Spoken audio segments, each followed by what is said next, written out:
Alright, I'm going to show you guys on this one how to write the equations from the graph.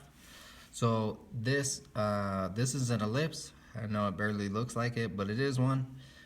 What I need to do on any ellipse, circle, or hyperbola is I need to find the center first, which remember that our center is HK. That's in every single one of the equations. On an ellipse, I also need to figure out what A is and what B is. So this one, I'm moving from the center. The center is where these two meet, okay?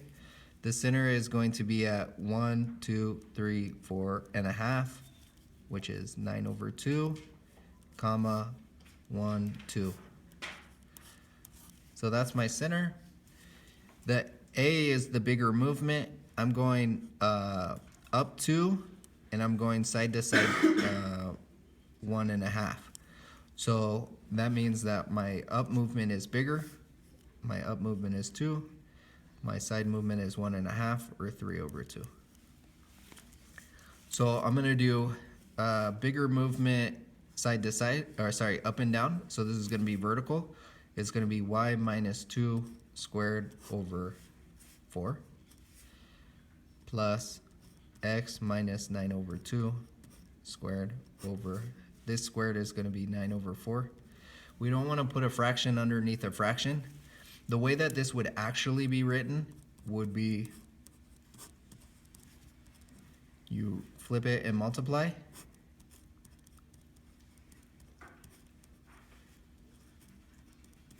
But what we're going to do right now is we're just going to turn it into a decimal. You'll get to that in pre-cal, you'll write it this way. So that's going to be 2.25.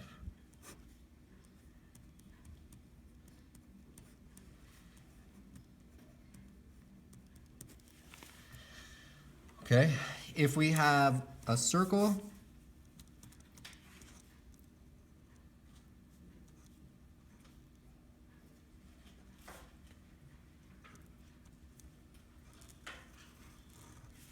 same thing. First thing we want to do is find out what the center is, which is halfway in between these two. That's going to be at 2, -1. And then we want to figure out what the radius is. This is 2, -1. The radius on this is going to be 2 units.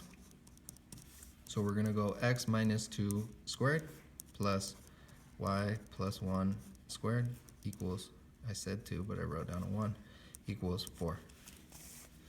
And that's how we're going to write it for a circle.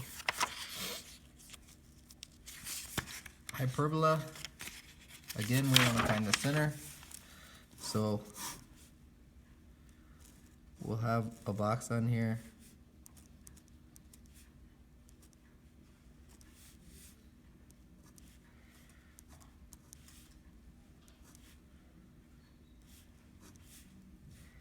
With the asymptotes going through it.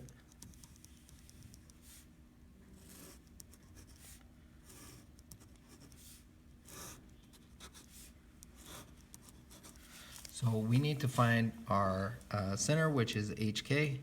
We need to find our A movement and our B movement.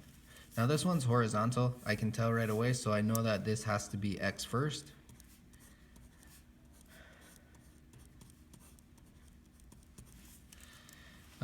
I'm going to look at this. This is my center, which is at 1, 2, 3, 4.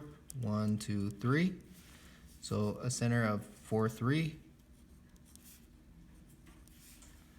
And then it's going to be a side-to-side movement of 1. 1 squared is 1. A up-down movement of 2.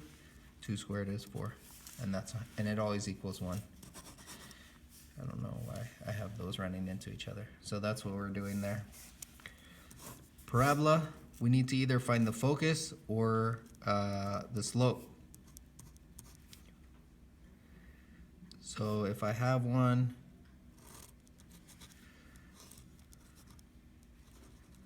that looks like this. This is a vertical one, so it's going to be y equals 1/4 times the p, x minus h squared plus k. So I need to find the vertex, which is hk, and then I need to figure out what the p is. This distance is p. So on this one, P equals 1. The vertex is at 0, 2. So I'm just going to plug everything in. 4 times 1 is 4. X minus 0 is x. And that's it.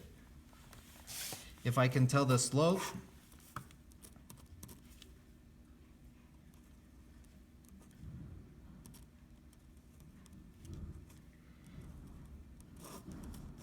it's not technically the slope, but if it's giving me the second point, I'm going to look at how much did it go up, how much did it go over. It went up 1 over 1.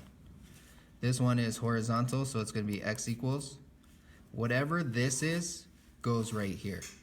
So this is going to be 1 x minus 3 squared plus 0 because the vertex is at 3, 0. Oh no, I did that wrong. My bad.